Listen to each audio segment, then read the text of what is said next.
Targum Pseudo-Jonathan, Genesis 1:5, the second part. This verse begins with Ukara Alokim Lanora Yamama. And then we get to the section that's the insertion. So let's analyze. This is the ayin beit dalet verbal root. It is a pa'al. Perfect. Third person masculine singular. And he made it, where we have the third person masculine singular suffix. Two, and this is the pei lamed chet verbal root. And that mem at the front confirms what we're dealing with is a pa'al infinitive construct.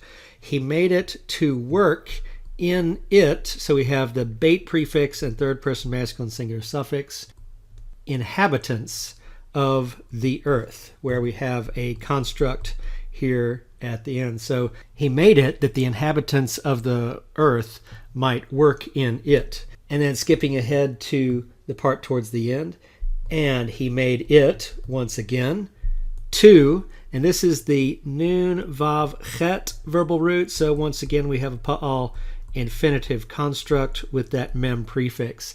And he made it, so we're talking about the night, to rest. And who's going to rest? It's creation. Actually, you can see the beit resh yod verbal root lying behind this noun.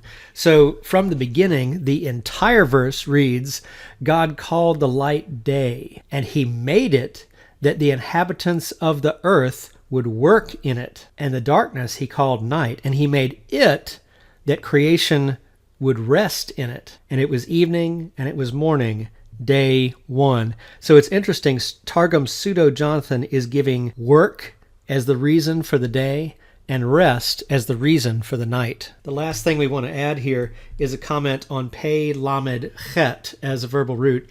In biblical Aramaic, this was always an act of worship to a god, and that proved to be significant in Daniel 7, 13, and 14.